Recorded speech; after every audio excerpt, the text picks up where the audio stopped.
works and can work if it is empowered.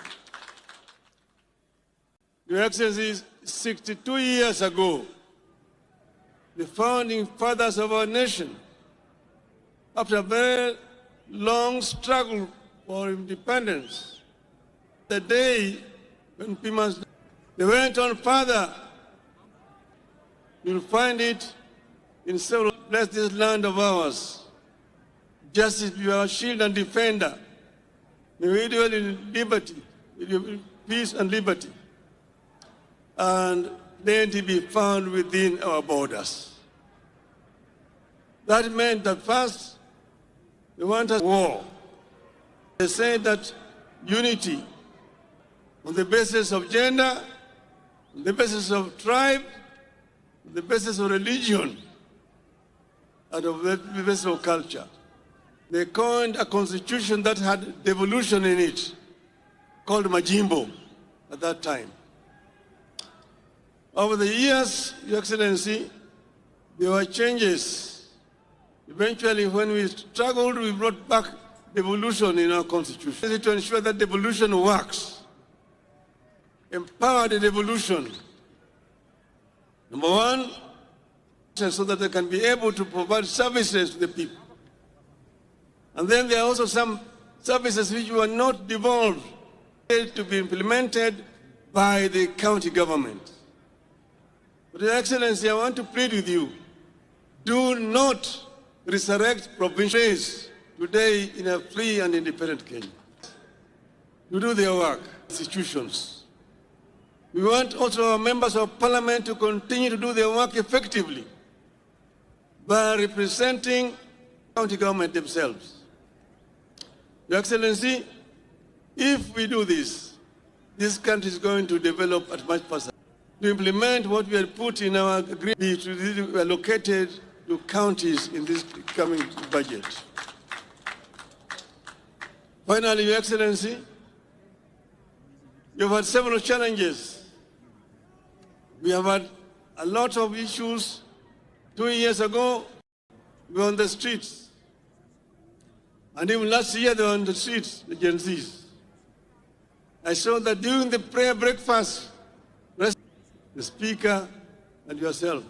But then there's the issue of people. I want to today to say that we should, those who died, and those we want Kenyans to live in peace and in unity. Yothurwa.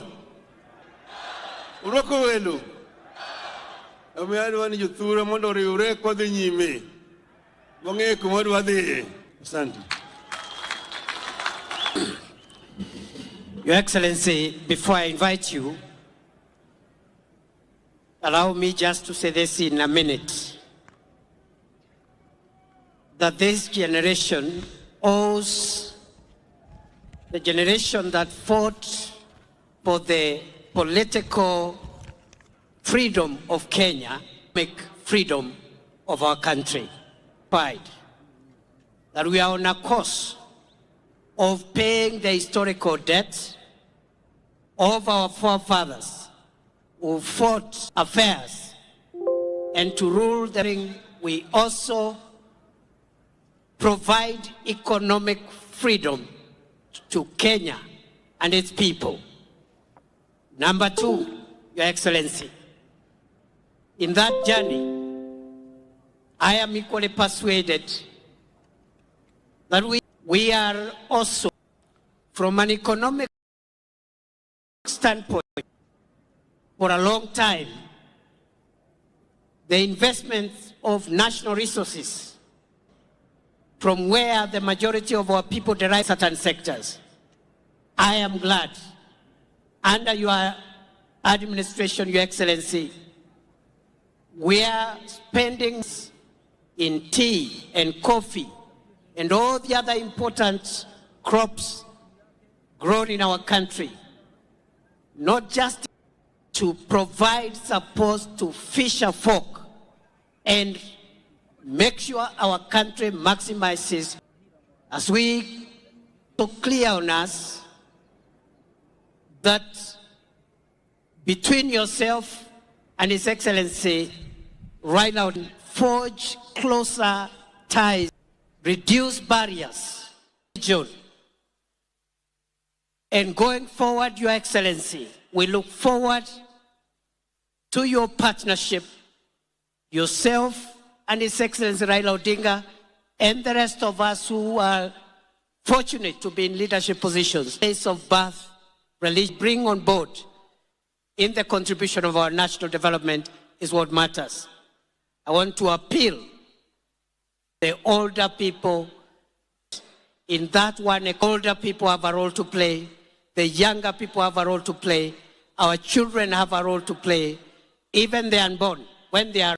Nataka nikuambie nitaendelea kusaidia Mheshimiwa Raila Odinga ambaye ni kiongozi amesukuma siasa ya Kenya kwa time to consider fellow Kenyans that we be upstanding as we invite President William Ruto to come and address us.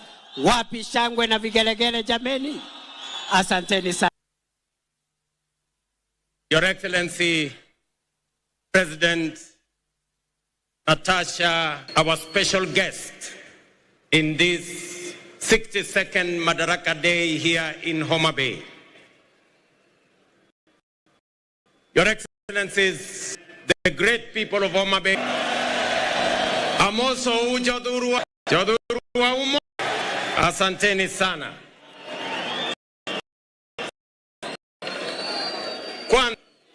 Kabla yangu ya siku ya leo, in our midst, we have a friend of Kenya, a great lady who has paid us a visit. When I to come, and more importantly, she agreed to be a special guest on this. We are grateful for your contribution. Represented by the people here, welcome you to Kenya, and as a special guest, let me allow Kofi Jameni. Welcome, Madam President. Hello, everybody. Kenya, of the people of Slovenia. 62 years ago, the Kenyan people wrote a pivotal chapter in history. Madaraka Day, the day Kenya gained the freedom of self-government, marked the day Kenya finally secured the settlers, drove the Kenyan population from fertile land and forced them into poorly paid labor, are long gone, but they will never be forgotten. For the struggle for the independence was anything but easy.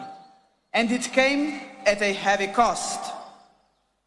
Of course, the Kenyan people know only too well that history is for the survival of a nation. Jomo Kenyatta must also unite. A strong Africa, ladies and gentlemen, means a strong Kenya. In this context, we must recall another milestone anniversary. The year 1945 not only marked the end of the Second World War. That year, 80 years ago, the Pan-African Federation was created. The founders of the Federation, including Jomo Kenyatta, sent a clear message to the world. 700 million people living under colonial rule and without former colonies became sovereign and independent states. But the idea of African unity never